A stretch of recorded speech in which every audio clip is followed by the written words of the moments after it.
Hey Queens, it's time for a heart check.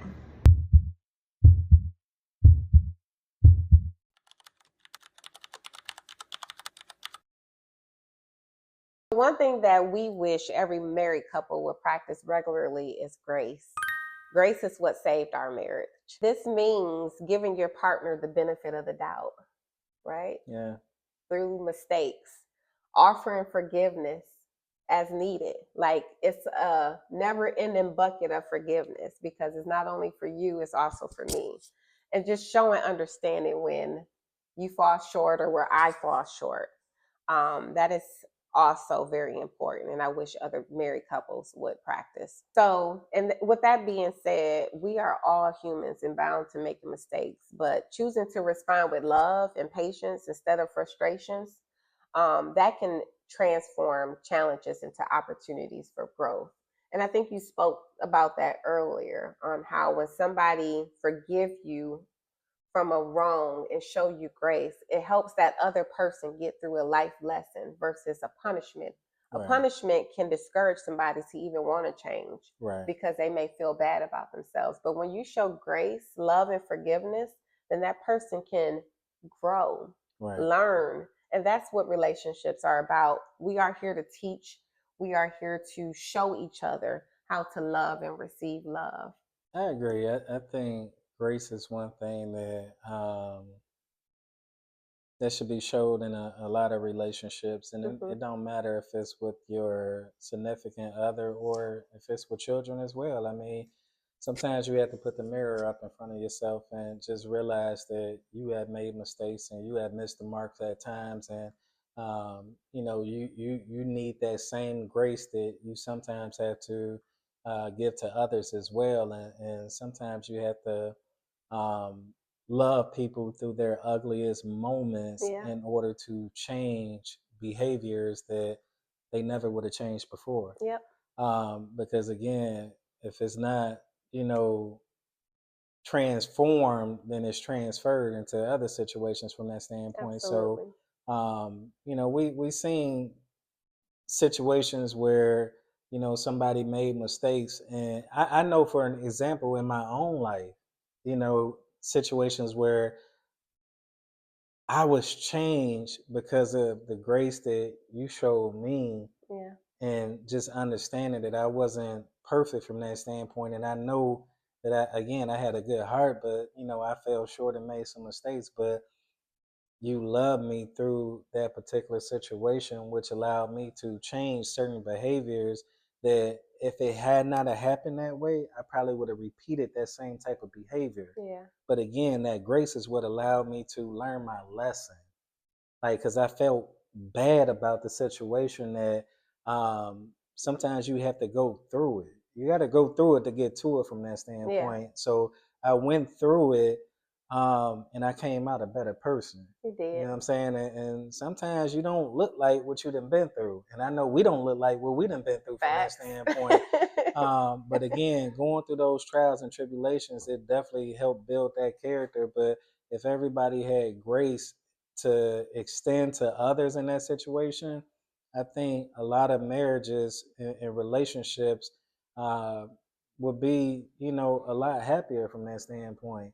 Um, God had grace for us, every day. Like Every our day. grace is renewed each day. Every So day. it's hard to say that you can't forgive somebody because, and again, that forgiveness is not for them; it's for you. Yes. You know what I'm saying? So extending that grace, I think, is crucial to your growth Yes.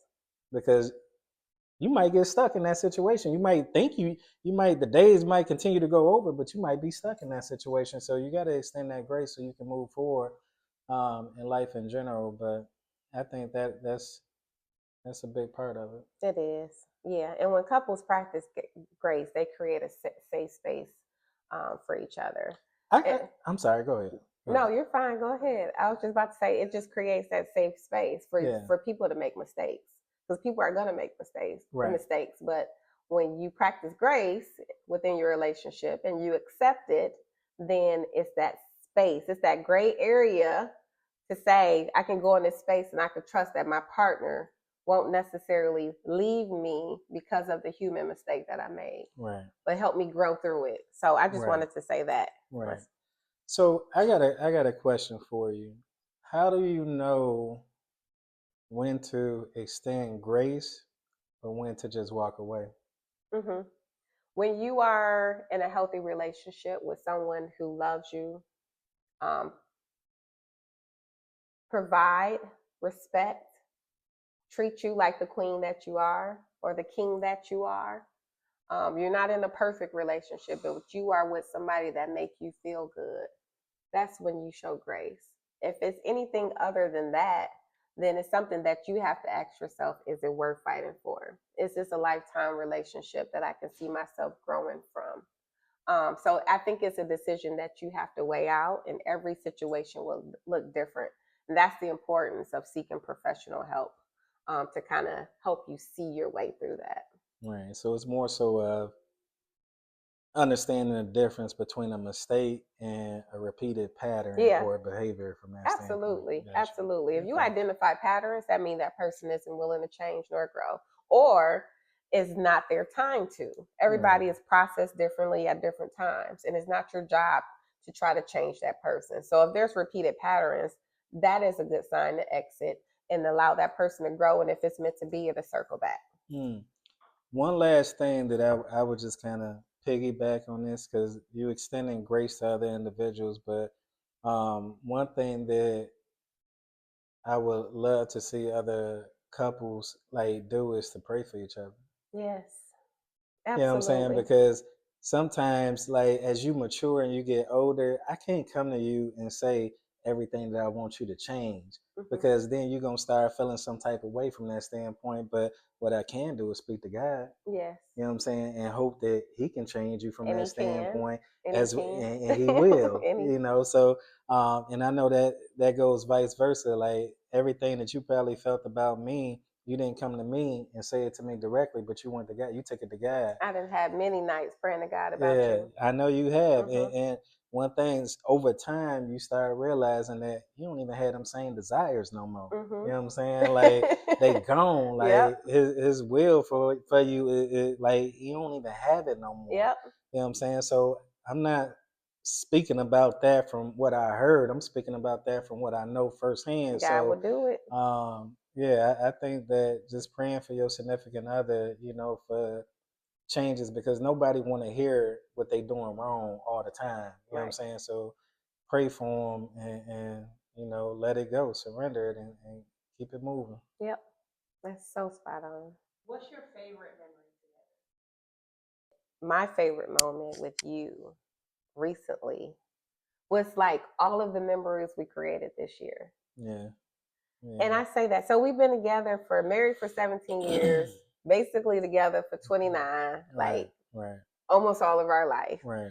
Um, but the favorite memories that we created together for me was this year, because we did it in a way where it was with a sober mind.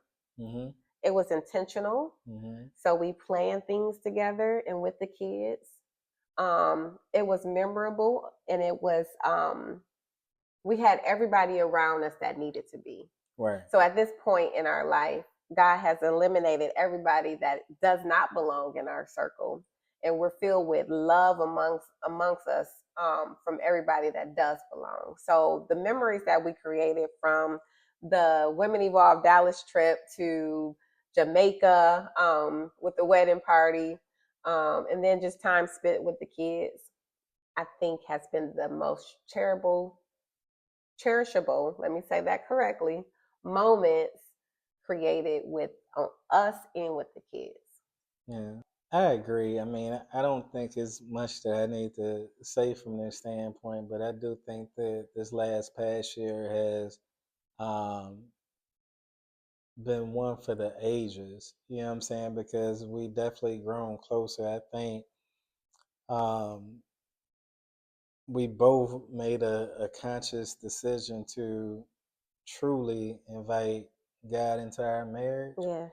And I think we were healed from a lot of things that we had went through in life, a lot of trauma and just situations that we went through that I think it slowed us down from a standpoint that made us really like pay attention to what was really important Yeah. to us. Yeah. So we were very intentional about everything that we was doing and how we was moving from that standpoint. So, um, and I say that to say like we have a lot of We memories over do. the course of the years since we've been together. Like I mean, a lot of good Yeah, memories. we do. But when I think about how we have evolved, you know what I'm saying, and sometimes there's a breakdown. Like sometimes breakdowns happen in order to move forward, Hmm. and that repair sometimes put things back together better than it was before. Absolutely. So this year I think has been like a true blessing to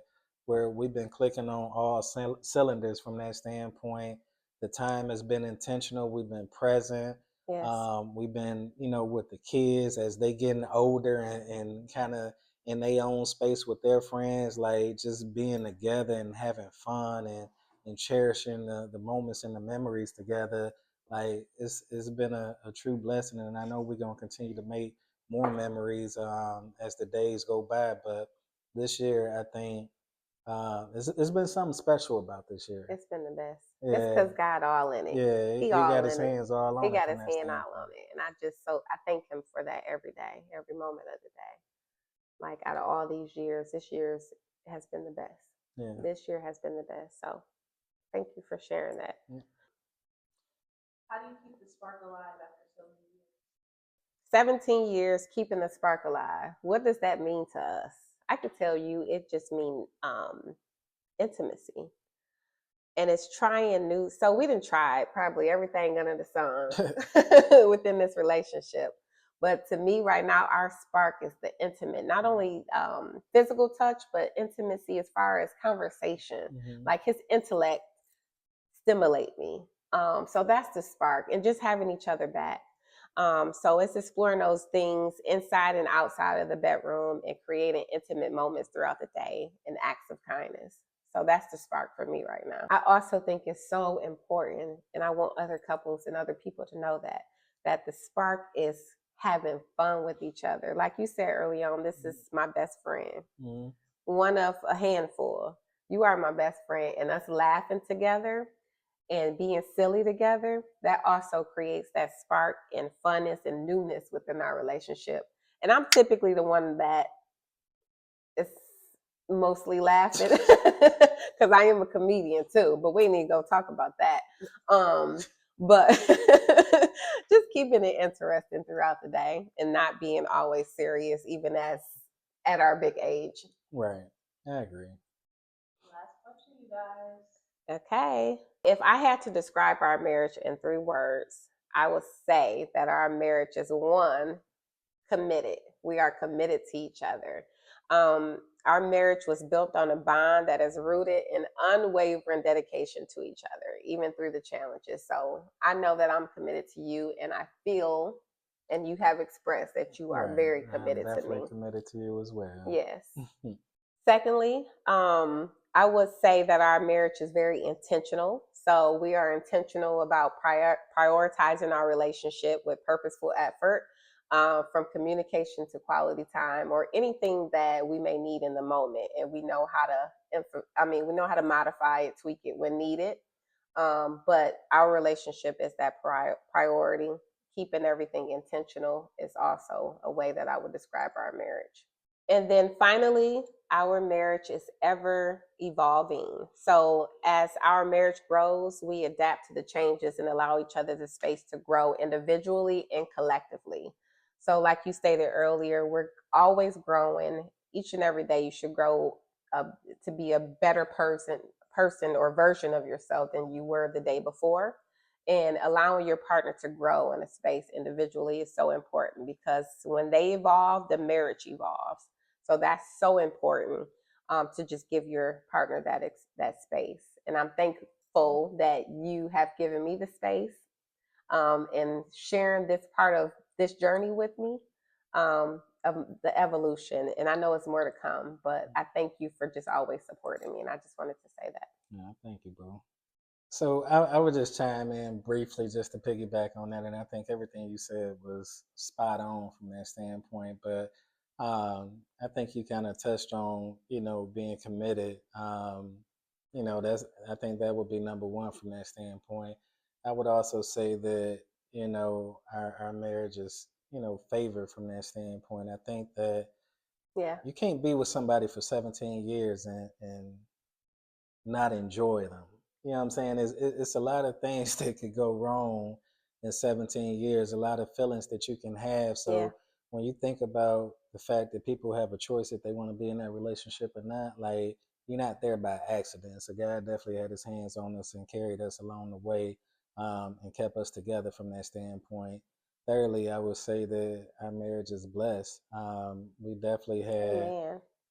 a lot of fruitful years from that standpoint and built a great family and lifestyle from that standpoint that I think we are proud about. Yes, yes, Even through the ups and downs throughout life, I think we still learn to be humble and content with what we have from that standpoint. So, you know, I'm just thankful through the ups and the downs that we still here, we still kicking, we still fighting, we still moving. yeah, We got each other back, and I think the best years is yet to come. absolutely.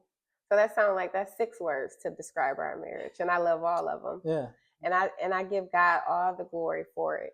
It was absolutely. His grace that saved us, that kept us, that have us right here today, sharing our story. Yeah, And I do want to say, just to kind of chime off what you said as well, there is a lot of relationships that people will stay in a miserable relationship, and it's because they feel like they don't deserve to have better. And I just want to say to those people, if you are that individual in the relationship where you are miserable, where you are being abused either physically, mentally, emotionally, whatever the case may be, I want you to know that you do deserve better. You do deserve happiness. You do deserve to find your person that will love you, that will honor you, that will cherish you, that will understand that you are the daughter of God, the son of God, and they need to love you the way you were created to be loved. So exit, period. Like, just exit. If you have nothing left to give in that relationship and you are just holding on, what are you holding on to and why? What is it about you that you need to work on? Because if you don't work on it, even if you do exit, you're going to get that same person, that same spirit with a different face. So I dare you to work on you. You deserve better. that's great. So if I'm hearing you correctly from that standpoint, that sounds like somebody who is either going to exit a relationship because they don't have anything left to give, or somebody who's in a relationship that's need that extra spark. Either way, it sounds like there's some healing that needs to take Absolutely. place internally Yeah. so they can show up for the best version of themselves for that significant other or for any new relationships that they walk into. So um, how can they heal from that standpoint? What advice would you give them in order to make that conscious effort to be happy, to feel love, to show up every day as the best version of themselves? What hmm are some things that they can do in order to accomplish that? First and foremost, they have to surrender. They have to surrender all of that hurt and pain and give it to God, because although they can't carry it, He can carry it. He holds that burden. So being able to surrender. And once you do that, for me, like, you then feel a sense of release where you can able to physically, mentally do the things that God equipped you to do on your own. And that's kind of digging deep, going back to maybe forgive, Mm-hmm. or self care, going to things that you enjoy. So, self care for me is journaling, it's meditation, it's working out, doing those things that I love to do that make myself feel better and being able to love myself again. But I had to surrender a lot of things that I carried prior to us even getting together, going back to my early childhood, to surrender those things. That started the healing process, but it took God to help me through that. So you have to lean on God first, and then you do the work required to get you through the next steps. Now, when you say do the work that's required, sometimes you don't know what you don't know. Right.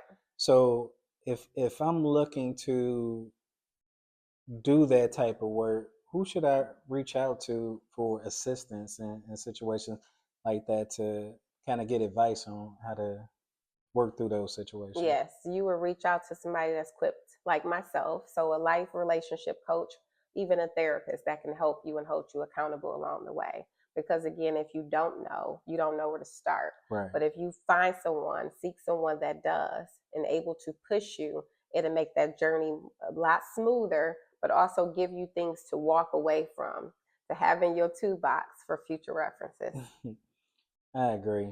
I agree. And as somebody who doing a research to find somebody, it's a lot of people out there, but I think if it was me, I would want somebody who felt like they was called to that space, Yes. somebody who was passionate about it, somebody who felt like it was their purpose and their gift to change lives and to pour into other individuals to be the best version of themselves and to help them heal and move forward. And I know that for a fact, firsthand, that's who you are, and that's what they would get at Dare to Dream. So Thank I tip you. my hat off to you and everything that you're doing. I salute you. I support you in every way. And thank you for allowing me to be a part of this with Thank you so much. I appreciate you. it.